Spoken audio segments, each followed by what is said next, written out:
Okay, so I wanted to welcome everyone to our Running Employee Resource Groups in Times of Crisis workshop. I'm going to hand it over to Brittany. Good afternoon, everyone. I also want to welcome you to this session. Rodney and I are delighted to be here and excited to share with you some of the lessons we've learned over these past few months as we run our employee resource groups amid a global pandemic, racial unrest, wildfires, a contentious election season, and everything in between. My name is Brittany Cripe, and I'm an organizational effectiveness specialist at Stanford.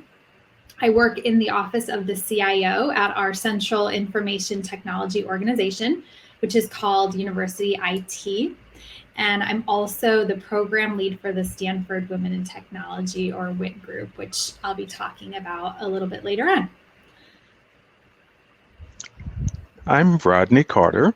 I started at Stanford in '82 as a student and started as staff in 1986. I left in '92 to go to a startup that didn't, so I came back full-time in '94.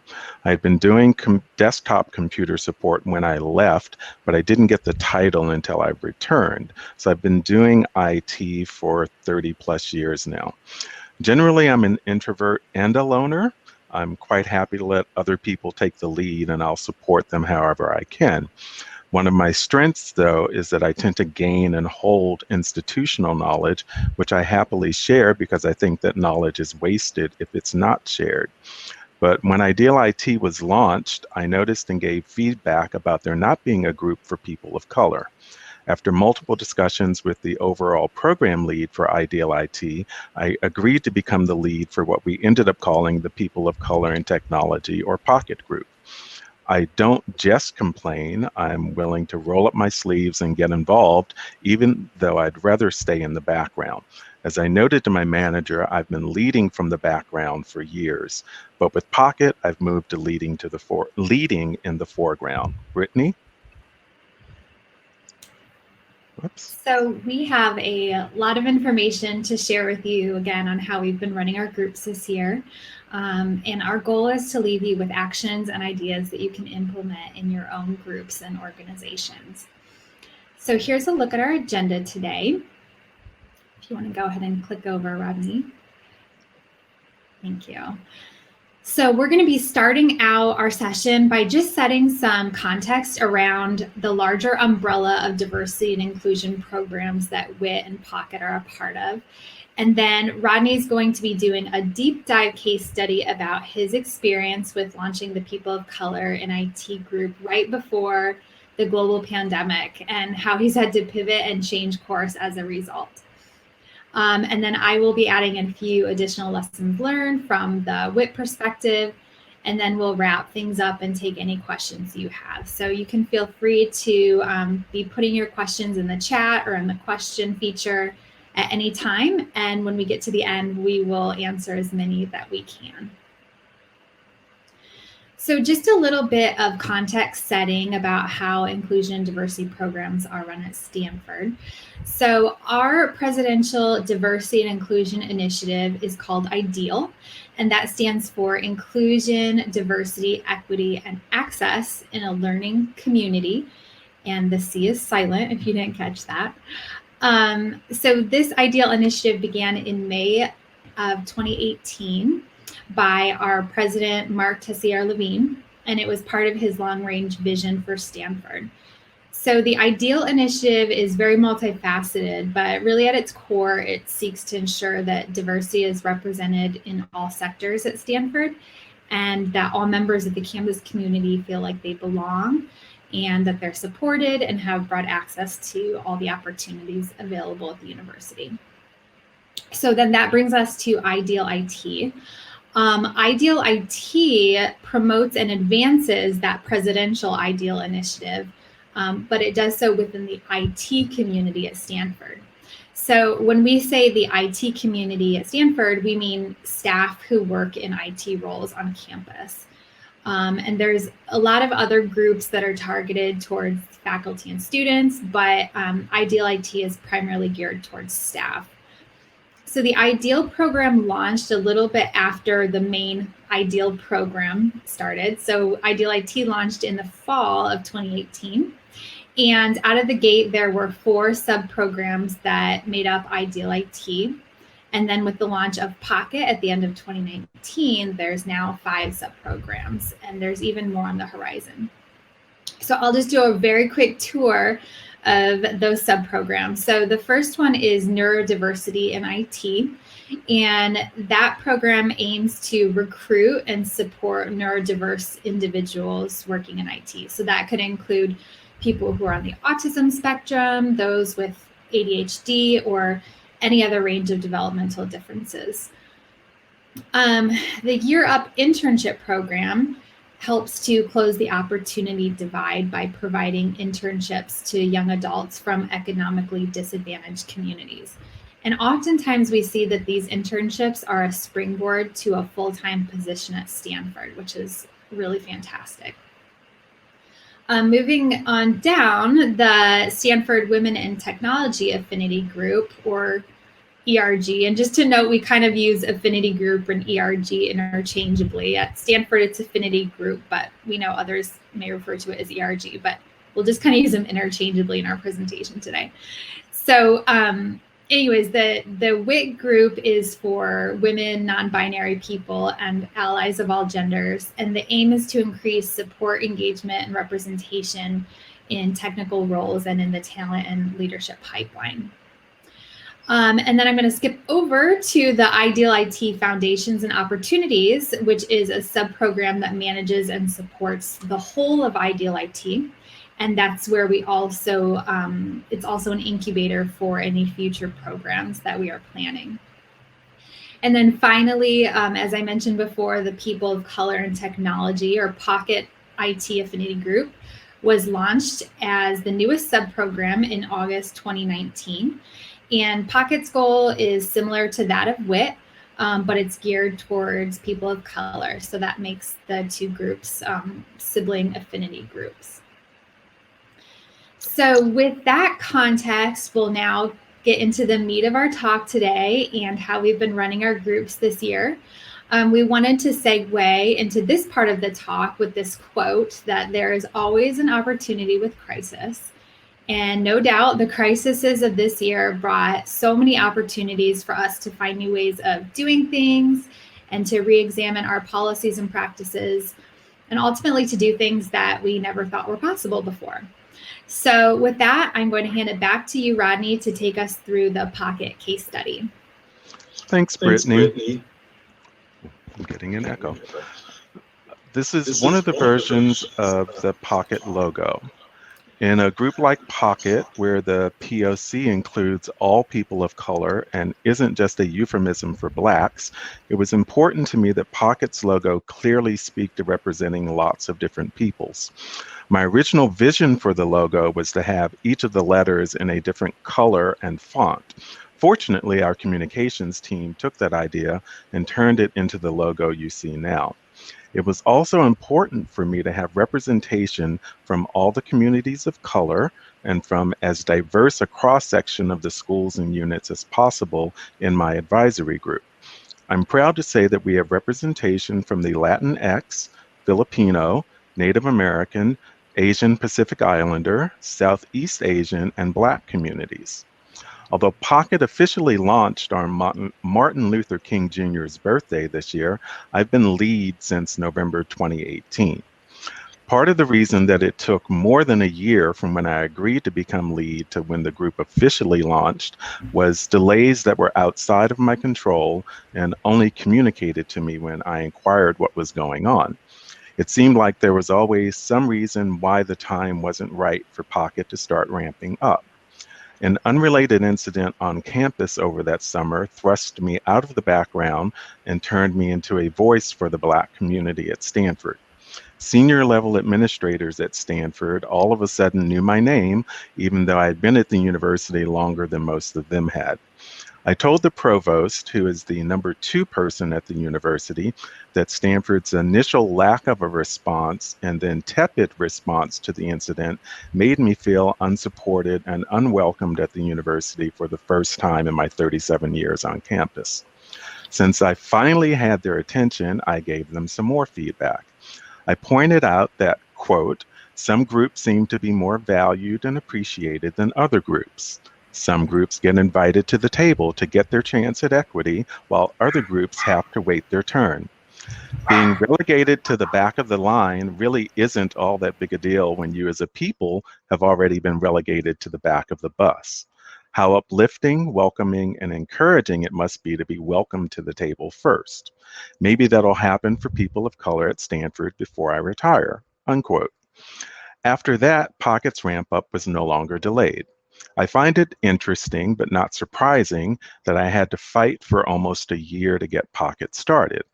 Instead of holding a grudge, I focused my energy on making POC-IT the best group that I could. The advisory group and I worked together in the fall of 2019 to form POC-IT's charter, theme, and focuses for year 1. Choosing our theme wasn't as easy as you might think. We had a number of suggestions and some disagreement about whether the theme should be more focused on people of color or on technology. We finally decided on focusing the theme on people of color. At the time, we thought that one of the biggest issues facing people of color in the workplace was the need to code switch in order to fit in and be successful.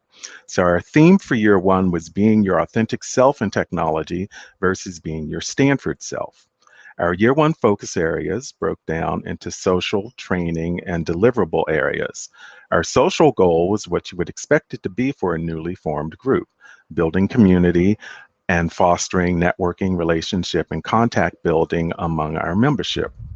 Our training goal was to find or create a workshop for management on the benefits of employees bringing their authentic selves to work. Our deliverable goal had 2 parts. First, we wanted to develop a list of skills that are needed to move up in each level of technology jobs, all the way from entry-level jobs to CIO. As I'm sure everyone here knows, the time to develop the skills you need for that next level job is before the job is posted. Once the job is posted, it's too late. Our hope was that if we created this list, that other groups at Stanford could modify it for their professions. Second, we wanted to put up profiles on our website of people who have moved up the ladder from lower level to management roles during their careers at Stanford. We were building on the success of the launch event, and then shelter in place kicked in. Whoa. Fortunately, the advisory group had been meeting remotely since the fall of 2019 because Stanford has multiple locations, and getting everyone in one place for a meeting wasn't that easy. In addition to the advisory group, POC-IT has 4 planning committees. After an initial mandatory in-person meeting, each committee had already started meeting remotely for the same reasons. And that brings me to lesson 1. Be prepared to go remote and be remote for the foreseeable future, both for administrative meetings and for events. No one knows what the other side of COVID-19 looks like. And even when people can congregate again, will they in a small and/or enclosed space? Have that remote option available. Our thought was to have 3 major events during the academic year, 1 per quarter. We weren't sure whether we'd have an event during the summer because lots of staff take vacation over the summer. So we started planning our second event shortly after the January event was completed. Our featured speaker for the event had availability in May, so that's when our event was going to be. Lesson 2 is all about speakers. You can keep costs low by looking for speakers within your organizations and networks. And in a higher ed institution like Stanford, we have access to many faculty, senior level administrative staff, and alumni. We also have access to people in their networks. And being in Silicon Valley, we have access to lots more local speakers. Our featured speaker for the May event is a faculty member in the same school as one of my advisory group members and was actually suggested by that advisory group member. You also want to bring in dynamic and engaging speakers and make sure their topics are relevant to your community. In-person meetings, most people are reluctant to get up and walk out of a presentation that they're not enjoying, but it's really easy to leave a remote meeting when dozens or even hundreds of people are attending. So you need to make sure your audience is engaged. Although none of us could have known when we were all sent home to telecommute in March that shelter in place would still be in effect in May, much less October, we decided in March to cancel the holds we had put on event spaces around Stanford. Because even if everyone were back on site by May, it was unlikely that large gatherings of people were going to be allowed to happen. So that meant our second event was going to be all remote. We had had a Zoom component for our launch event, but that was only a component. Everyone was going to be attending the second event remotely. Glass half empty, we had no idea how we were going to pull this off, but we didn't even question whether we should try to pull it off because we didn't want to lose the momentum we had generated with the launch event. Fortunately, we had two things in our favor. Stanford's Zoom license already included webinars, so that was an option if we needed it. And there is a room support group in my organization that handles moderating large Zoom meetings. We feed them a script and they do all the work. And that brings me to lesson 3.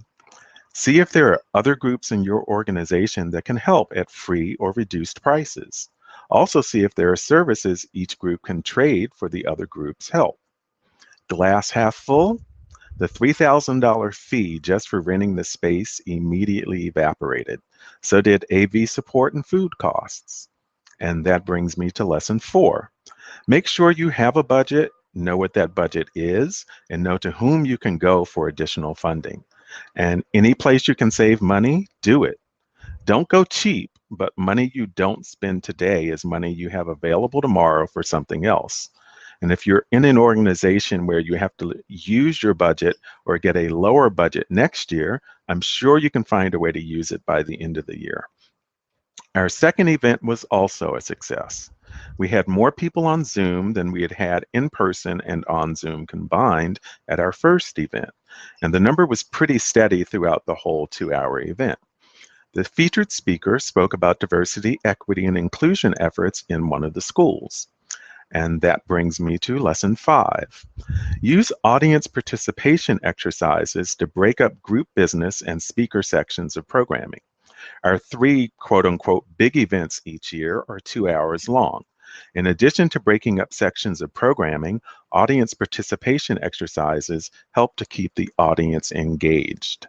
We've had great success with Answer Garden, which is free and creates word clouds, and Poll Everywhere, for which Stanford has a site license. Lesson 6 is to give the audience variety by having different members of your group lead different parts of the program. In addition to the audience benefit, one person from your group doesn't have to carry the whole program. Continuing to build on the momentum of our second event, we decided to start thinking about a summer event that would also have a social component to it. Before shelter in place, we were thinking about an ice cream social in addition to programming. With shelter in place, we didn't quite know what we were going to do, but we figured we'd figure it out. And then George Floyd was murdered. Full stop. Like many higher ed institutions, Stanford is decentralized. So while there is a central IT group of which Brittany and I are a part, a number of schools and units have their own IT groups. And while there is a CIO for the university, many of those schools and units also have their own CIOs. So the CIO Council, aka CIOC, was formed. As Brittany mentioned earlier, they're the sponsors of Ideal IT. As a group, they wanted to make a statement in solidarity with Blacks in general and Blacks in IT at Stanford specifically. And what better group to work with them than POC-IT? Because we felt that people were tired of reading statements and we didn't want to release just another statement, a working group was composed of a subgroup of POC-IT and a subgroup of the CIOC.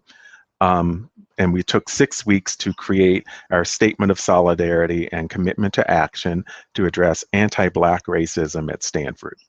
The CIOC agreed to 6 actions that they could immediately implement in their organizations. First, they agreed to redesign systems to remove troublesome terminology like master and slave, and to engage in intentional systems thinking and design. Second, they agreed to promote, advertise, and market job openings in their organizations in the places where underrepresented minorities look, in addition to all of the quote unquote normal channels, with the intention that this would become the standard practice across all of Stanford. The CIOC also sponsored an IT experiential development program that had been in a pilot phase.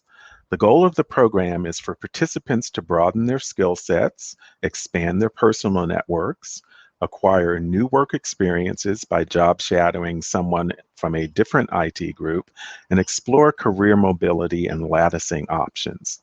The CIOC agreed to move out of the pilot phase and to expand the program to include people from the POC-IT and WIT communities, which are both larger than just the IT community at Stanford. Fourth, they also agreed to require URM representation on interview panels for upper management level positions. They also each agreed to sponsor a URM staff member. There was considerable discussion about mentor versus sponsor, with the understanding that sponsor meant driving their protege's career vision, giving their protege access to the particular CIO's network connections and creating new network connections for the protege, and that they would champion their protege's visibility and be personally vested in the upward movement and professional development of their protege. The CIOC wanted to sponsor URM staff as part of their commitment to action. Finally, they agreed to make aggregate representational data across all of the CIOC units available. Some units are relatively small, a few dozen people, while others are quite large, 400 plus people. So by making aggregate data available, we don't unintentionally identify people. We also identified a number of additional actions to be taken around the themes of awareness, bias, career development, diversity, onboarding, partnerships, representation, HR specific, and miscellaneous that we will address in the coming years. This has been and will continue to be my focus for the foreseeable future, bringing me to lesson 7. The whole experience of POC-IT partnering with the CIOC demonstrates the quote from Judy Smith about there always being an opportunity when there's a crisis. Unforeseen circumstances can and will occur. Whether those circumstances require a slight course correction or moving to a totally different course, do what needs to be done.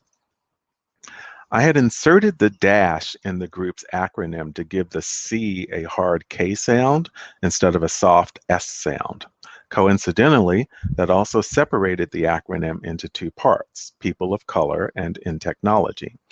The advisory group had already determined that our events and programming would be relevant to either or both halves of our name. So how could we not work with the CIOC to address institutionalized anti-Black racism, which would also address many of the issues that other marginalized groups are faced with? Our hope is that by addressing these issues within the IT community, other communities at Stanford will take what we have built and change it as needed to apply it to their communities. Because of the opportunity to partner with the CIOC, closer connections were made with our sponsor and additional opportunities arose out of that collaboration. That's a great thing, but it was not on my radar of things to happen in POC-IT's first year. While all of the other groups have reported to the CIOC, POC-IT is the first ideal IT group to have worked so closely with the CIOC and on something very important to boot. Another positive unforeseen circumstance that arose this summer was the beginning of a collaboration between POC-IT and WIT and the Silicon Valley Archives project at Green Library at Stanford. SVA has mostly completed documenting the history of Silicon Valley, including the roles of women and minorities in building the valley. Now they're focused on documenting the valley as it is today. As they interview people who they feel might be good speakers for POC-IT or WIT, they're passing that info on to us. And as we get speakers in for our events, we're letting them know about the possibility of being interviewed by the Silicon Valley Archives Project. Win-win for everyone. After the second pivot of 2020, I realized that our advisory group needed to revisit our charter, theme, and focuses since they were written before the world went haywire. My planning committees are doing the same. POC-IT's charter is solid and didn't require any changes. Because of the pivot with the CIOC, a couple of the planning committees are tabling a number of their strategic objectives and key performance indicators until year 2 so they can focus on helping to implement the commitment to action. And here's lesson 8. Charter, theme, and focuses should regularly be reviewed anyway, but especially after an unexpected externally generated change. That also brings me to lesson 9. Being in California, we could just as easily have had an earthquake or wildfires as a pandemic. Public safety power shutdowns can take one or more people offline for a day or more. And if I won the lottery tomorrow, I can't honestly say I would continue to work so that I could continue to be lead. Other areas of the country and world have other catastrophes that could occur to them. If you don't have a plan, and to be honest right now, POC-IT doesn't, but we will, then you should develop one to address how and or if the group will continue in the midst of a crisis, or if the program lead is suddenly offline and or inaccessible for an extended period of time. All of the above leads me to lesson 10. Multiple people should have ownership editor access to all electronic documentation. If only one person has access to the slide deck for the program and that person can't be reached the day of the program, your group is screwed. So we decided to change our theme from Authentic Self to People of Color and Technology Matter.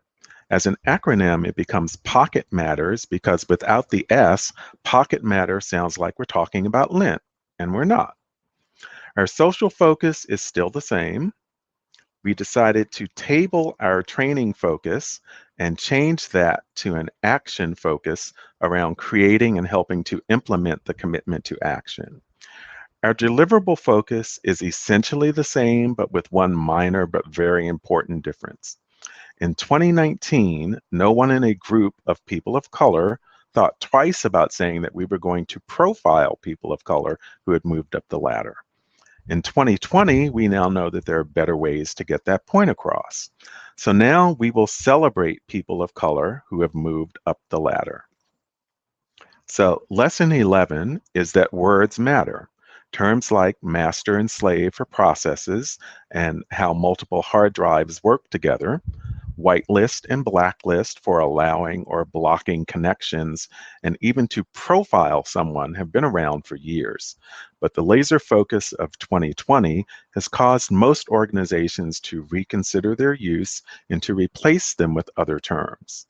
No matter how carefully you may choose your words, external circumstances could cause them to have a different meaning than originally intended.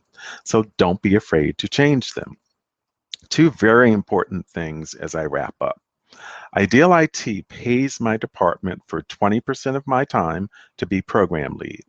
While I did volunteer to be lead, it's not something I'm doing on my own time outside of my real job. I devote 4 hours, 2 afternoons a week to POC-IT and could actually use more time than that if truth be told. Program lead is also written into my performance evaluation as a goal. So that brings me to lesson 12. Have your leadership role or other participation in your ERG acknowledged by management as part of your job. Have it written into your performance evaluation and determine what percentage of your time is devoted to the ERG. That shows that you and your organization are both serious about your role in the group. Especially with the year that 2020 has been, if I hadn't had dedicated time set aside to focus on POC-IT, it would have been way too easy for me to push POC-IT to the back burner so that I could put out fires in my primary job. As Brittany already mentioned, the president of the university created the IDEAL initiative. The CIO Council sponsors IDEAL IT. Most people have parts of their jobs, multiple people have parts of their jobs devoted to making this program a success. What was supposed to be a 6-month rotational developmental assignment for me will be 2+ years come January 2021. My executive director and manager are completely behind me being the program lead for POC-IT for as long as I want to be the lead. So lesson 13 is that having buy-in, backing, and financial support from the senior levels of your organization will help make your ERG successful. While you can build a group like POC-IT from the ground up, it's much easier if you also have top-down support. If you don't, now is the perfect time to approach your management about getting it. Identify senior level people in your organization who would be amenable to sponsoring your group and or helping to get it official recognition, buy-in, and support in the form of both money and people from the rest of senior management. Fight for your group if you have to, just like I had to fight for mine. The key lesson and skill that the year that is 2020 has taught me is how to pivot. As a new group in its first year, I expected some hiccups along the way.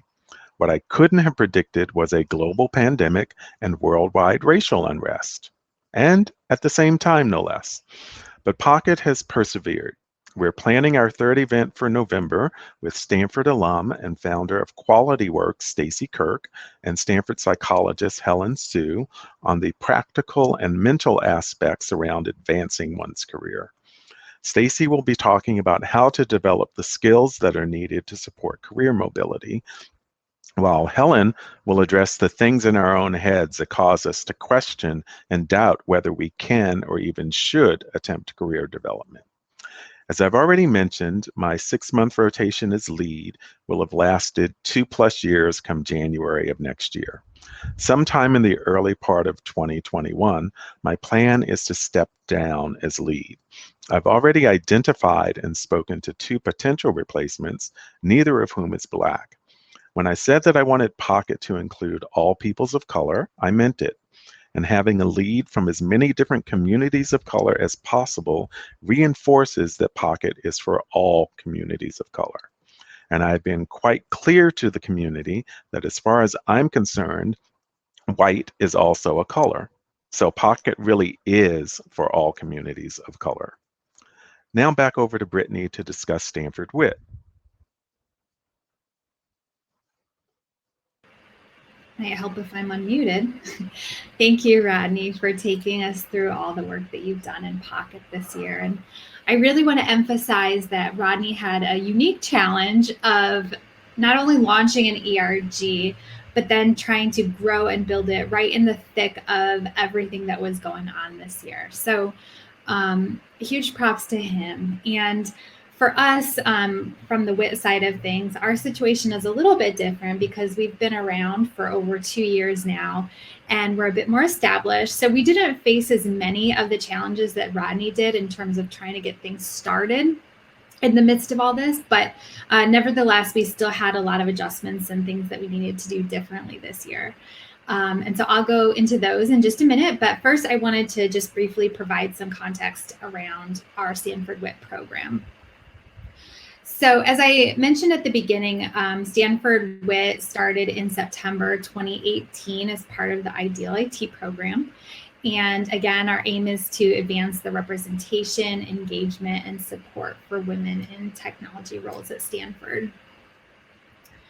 We are an inclusive community, open to anyone who works in or has an interest in technology roles.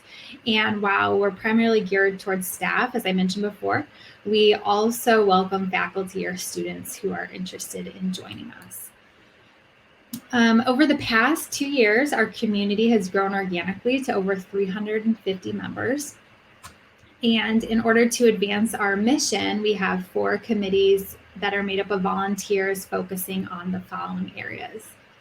So there's education and training, connection and engagement, service and outreach, and data analysis. So these 4 committees put on a number of programs and events, including various training workshops. We have community groups. We bring in guest speakers, a mentoring program, a data dashboard, and a lot more. So if you're interested in learning more about Stanford Wit, you can check out our website. I've listed the URL there at stanfordwit.stanford.edu. And I'm also hoping we'll have some time at the end to answer any questions that you may have about Stanford Wit. So when I think back on this year and everything that's happened, everything for me kind of boils down into just one key lesson. And that is to assess where people are at. And I mean by that, getting a feel for where they're at mentally and emotionally, and then respond accordingly. We can never assume that everyone is experiencing a crisis in the same way. And you also can't assume that you know what they need. So I'm going to walk through an example of how this played out for us this summer. So this past July, when we were starting to plan for our WIT Connect event, which is kind of our main events, we have 4 a year. So we're starting to plan for our summer event. And I met with our steering committee to brainstorm some topics for the event. And here's what we came up with. We talked about the gendered impacts of COVID-19, how to continue growing and learning and developing your career even during this strange time, and showcasing the projects and accomplishments going on in the community. So at face value, these are all great topics. They sound really interesting and relevant, right? However, what I learned when I took these ideas to our Connect and Engage committee and spoke with members of our community was that everyone was burnt out from just the heaviness and the weight of what was going on in the world. At the time, there were impending layoffs happening at Stanford. Also, by that point in time, COVID had been going on for several months. And quite frankly, folks were just sick of talking about it. And finally, they said that they didn't want any pressure to feel like they should be doing something right now other than just getting by. So messages like how to grow your career, how to tackle that neglected project, show us what you're working on, all of those sorts of things probably wouldn't have landed very well with our community. They said that what they were really craving was a reprieve, or an opportunity to unplug, have some fun, kick up their feet, and ultimately just chill out for a little bit. So we ended up changing course, and we planned a virtual summer social that included Choose Your Own Adventure social rooms, and it ended up being a huge hit. So we started off the event with a keynote speaker from Stanford who touched on topics like self-care and gratitude and resilience. And she even led us through a breathing exercise, which was really great.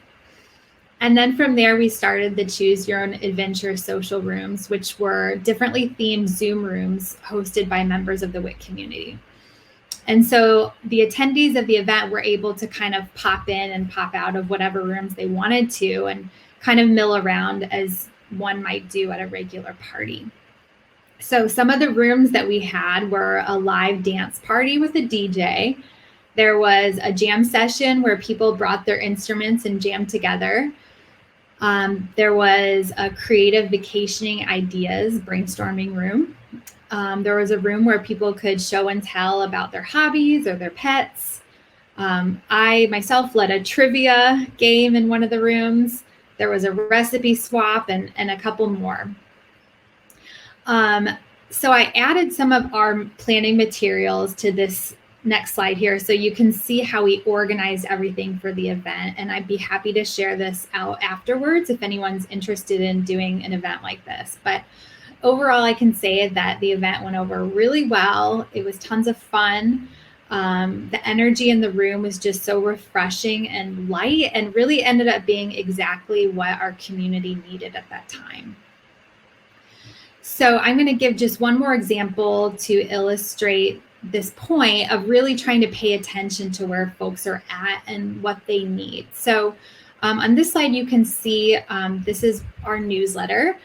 We send this out once a month. So this was our March edition that we sent. It's not coming through super clear on the slides, But essentially what we wanted to kind of convey in this March edition is this was right after the pandemic started.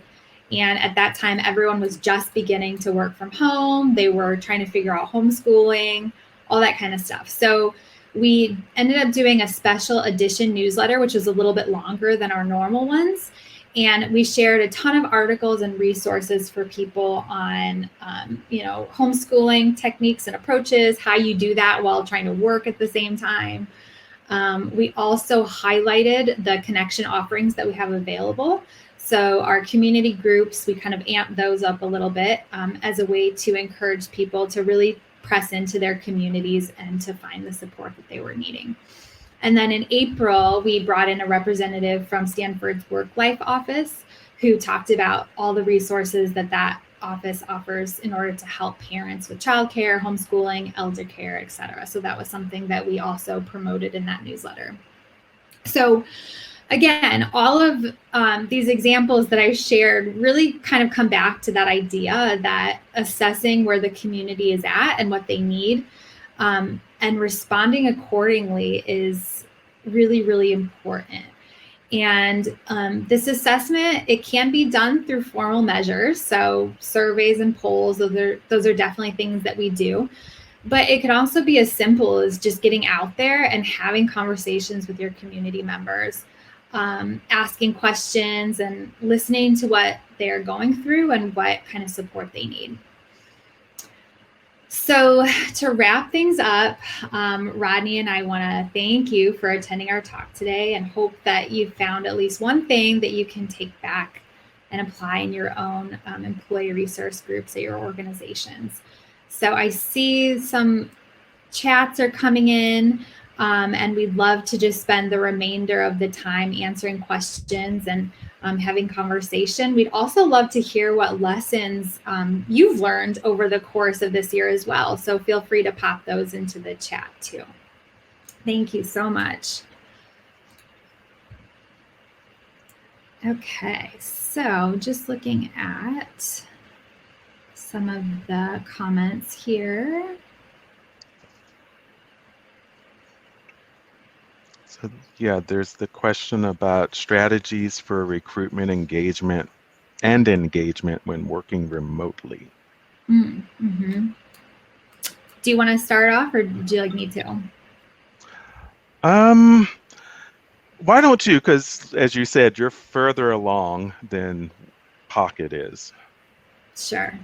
Yeah. So when it comes to engagement, I've kind of covered off on some of those things. I think, obviously, we've had to move everything that we do to Zoom. And so there's different kind of strategies or techniques that you can use to keep audiences engaged when you're on Zoom. So Rodney mentioned before, things like rotating speakers. So if you have a 2-hour program or an hour-long program, whatever it may be, rather than having one person just talking straight for the whole time, kind of mixing it up and changing the scene every 5 minutes or so. So whether it's showing a video and then moving to another speaker, and then maybe doing a quick polling exercise. Those are all kind of strategies that you can use to keep the audience engaged for some of your programs on Zoom. Also, I think just encouraging people to not be afraid of using Zoom. So a couple examples that come to mind are, we have a mentoring program and then our community groups. And some of the early feedback we got was like, oh my gosh, how are we supposed to do this on Zoom? It's not the same as being together, which is very, very true. But there's still an opportunity to kind of do the best that we can in this situation and use the tools that we have available to continue those connections, continue building those relationships. So those are some ideas about engagement. As far as recruitment goes, that's a little bit different for us for a couple of reasons. So number one, Stanford had a hiring freeze when the pandemic first started. And so we were not hiring anybody for a couple months right after things started. I'll also say that we, at this point, have not started going out and doing like job fairs or anything like that where we're actively recruiting people. So that wasn't affected at all. One of the things that our committees are looking to do is they're researching different websites and things where we can be posting our job postings in order to reach women or to reach people of color. And so those things weren't really affected because they were taking place online anyways. But I imagine that if we were further down the road in terms of kind of some of our recruitment strategies, then we definitely would have been more affected by the pandemic and the remote working situation. Rodney, did you want to add anything to that? Yeah, one thing we found that with our meetings, like I said, they're 2 hours for our big meetings. We actually have a stretch break in the middle of the meeting. Give people 5 minutes, get up, do whatever. And surprisingly, almost all of them come back. So I think we're doing something well with that. Mm-hmm. Absolutely. And we also use Slack too within Stanford. We have dedicated Slack workspaces for Pocket. There's one for Wit. And so a lot of engagement, well, at least speaking for Wit, I'm not sure how it is for Pocket, but we do get a lot of engagement through Slack. And so people are continuously having conversation on there. They're sharing resources and things like that. So we really encourage our folks to use, again, the tools that we have available to keep engaging and connecting with people. Yeah, our Slack community isn't as, or Slack workspace isn't as active as WITS is, but my Connect and Engage committee is working on that. Always a work in progress. Yes. So I don't see any other questions, and we're getting close to time. So I don't know if Melinda is in the wings or not.